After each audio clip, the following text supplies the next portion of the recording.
Hi everyone, this is Joycelyn Linton again.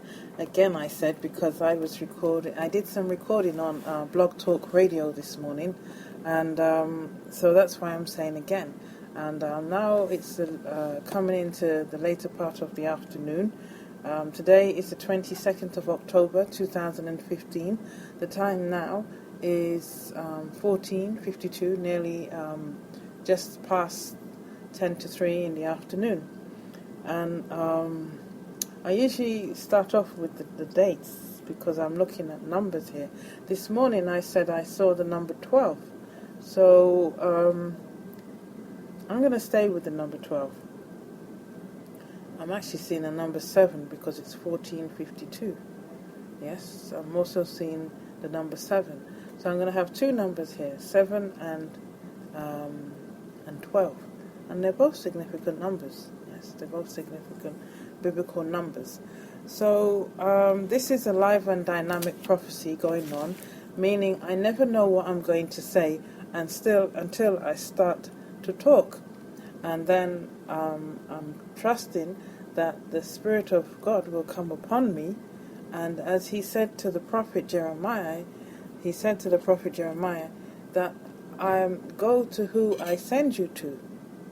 And he said, I will touch your mouth, and I want you to go to who I command you to go to. And then I will speak through you. Let me just take up Jeremiah. Not that we're studying Jeremiah, but as I want to be precise on quoting the Bible, and I'm looking at both the King James Version and the New International Version. So King James Version here, King James the First. This Bible was put together in 1604 to 1611.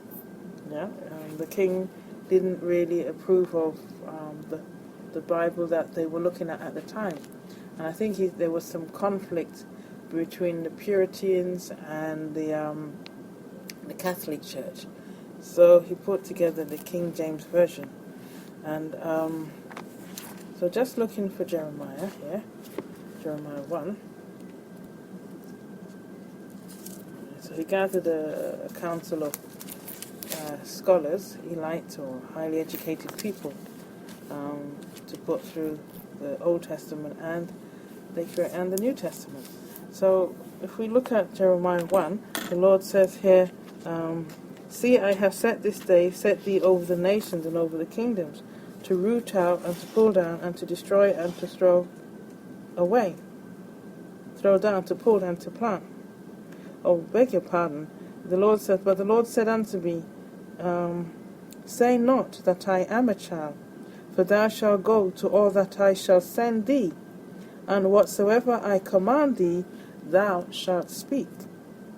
Be not afraid of their faces, for I am with thee to deliver thee, saith the Lord. So this is Jeremiah, the book of the prophet Jeremiah, chapter 1, verse 7. And I just really wanted to stipulate this, that when I say that this is a live and dynamic prophecy, and I'm peekabooing up into the heavenly boards, listening to the discussions on the round table, and they know that I'm there too, the heavenly beings, I'm able to come back down onto earth and exchange the news, because I said the real news, the true news, is the news from the heavens, because the Lord has promised to redeem us from the curse, promised to redeem us from being in this evil or tomb or death consciousness, to bring us back into the angelic realm, bring us back and restore us into who we really are supposed to be in Him. So we need to know where we are in His promise, and we need to know what's happening. We ought to be in touch with not only the earth, but with the heavens, and that is what we call an enlightened soul. So, dare I say, I'm an enlightened soul. So, I do listen in on the heavens, and then I'm able to relate to you. So, it's a live and dynamic prophecy, and I could read the same biblical passage an hour later or another day, and the message that I'm receiving can vary. Okay? So, we've been studying Samson, and the Lord has stipulated, has said to me, I heard him very strongly and stringently saying, I want you to talk to the people about Samson. Reason being is that Samson has an anointed soul, and his soul has been anointed before his birth and before his conception. So he was a prophesied child through the angel of the Lord that came to his parents. And the Lord wanted to use him, or use his soul, to bring down the Philistines, because they were disobedient nations of people, and they were bowing down to idols, and they were killing the seed to Moloch. So they were adverse to the Lord, and they were creating a lot of havoc, disturbance, and a lot of evil upon the earth. So the Lord has to restrict many goodness from his earth that he made. So, the Lord, his plan was to bring destruction upon the Philistines, so they're not able to continue their adverse way upon the earth. So he's using his plan, his intent from the readings is that Samuel, the anointed soul, who's also a prophet, has been in a strategic equation with the Philistine, and in order to be able to bring down a mighty fall on them.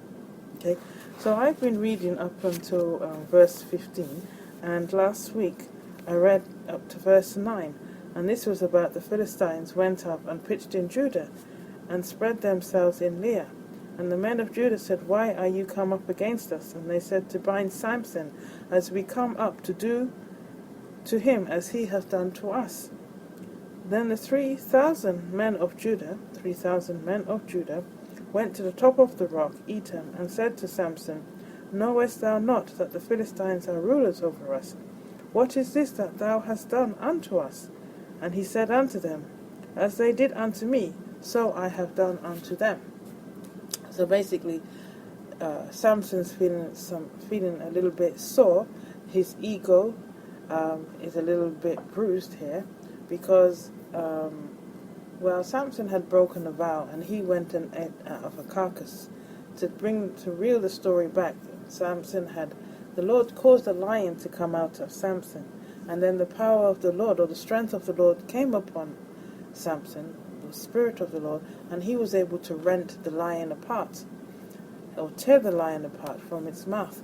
And then Samson went on his way, and on his return he saw the carcass of the lion, but some bees had settled in, and there was honey, and he ate the honey. By now he has married into the Philistinians, and he's married a Philistine woman.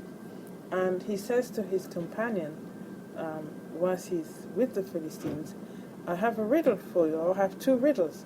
And if you are able to, if you solve the riddle, then there will be an exchange between us. And so he said, so he gave them the riddle, and Samson said, I will now put forth a riddle, and that's chapter 14, verse 12. And he said, I will now put forth a riddle unto you, if you can certainly declare it me within the 7 days. 12 and 7. How? Well, I'm going to have to pat my hand. I'm getting too excited here. I'll have to pat my head for that one. So well done, Joycelyn. So he says here, if you can certainly declare it within the 7 days of the feast and find it out, then I will give you 30 sheets and 30 change of garments. So this is chapter 4 of verse 12. And 30 sheets and 30 change of garments. Yes? And the riddle is, out of the eater came forth meat, and out of the strong came forth sweetness, and they could not in 3 days expound the riddle. Okay? And at the time I read this passage, I was saying that it's talking about some trading, and that some sort of exposure is going to go on about trading, and some scrupulous and corrupted trading has been going on. and it's going to come to light. That was the reading a week or a couple of weeks ago. So the men now, they couldn't expound the riddle, and I was saying because of pride and ego, they became quite irritated, and they wanted to solve the riddle, and they approached Samson's wife, okay, and threatened her. So she did manage to expound the riddle from Samson and hand it on to them. And when Samson got to realize what they did, he got angry and he burnt down some fields of theirs. I won't read the whole passage again. So in that now, it's like one anger after the other. So they went and I'm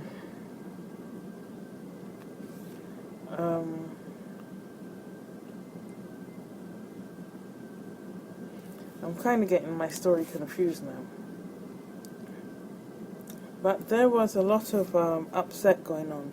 So when one stroke striked out the other, so it was tit for tat that was going on here. But all the time, Samson was being under the control of the Lord. The Spirit of the Lord will come upon him, and he will get angry, and strength will come into him, and he will just be very destructive in his ways. So, but there was a time that they burnt the father and the wife for some destruction that Samson had brought upon them. So now the story goes on that they are really mad with Samson, and they really are determined to get to Samson. So this is when they go to Judah and they terrorize the tribe of Judah in order for them to get a hold of Samson, which is a typical trick, isn't it? So now the people of Judah go to Samson to say, we have to bring you down, otherwise they're going to continue to destroy us. So Samson is now in a mistrusting stage, and I wouldn't really blame him, because he's been distrusted. He hasn't been loyal in himself. He broke the vow of the Lord. He went over to the Philistines, married the Philistines, taunted them, and then lo and behold, this is what has happened to his wife and father-in-law. So all around there's a mistrust. He's mistrusting his own people. And this type of mistrust is because he knew that he did wrong. He knew that he instigated a situation here. So he wasn't sure that the calamity that came upon his people, if now they wanted to kind of reprimand him. Yeah, so there was a feeling of mistrust all the way around, but different types of mistrust. Yes? There was a mistrust because the Lord wanted him to bring down the Philistines, and so the Lord caused him to rage and bring destruction upon the Philistines.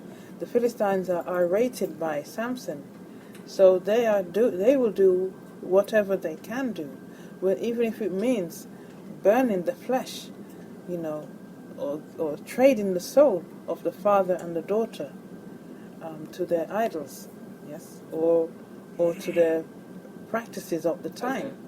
So there's that mistrust of the adversary, and the cruelty and the behavior of the adversary. And there's also the mistrust now of his own people, where they have been included in the scenario and they have been imposed upon. They have now been subjugated to cruelty.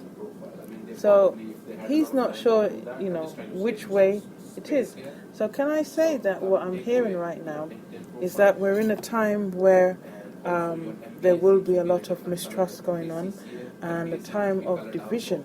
And I would say it's going to even be close to home. Okay, and this is actually the work of the adversary. This is actually the work of the adversary, who will bring division among many people. And I believe that now is a time that we should keep hope in the word of the Lord. And this is a time where we have to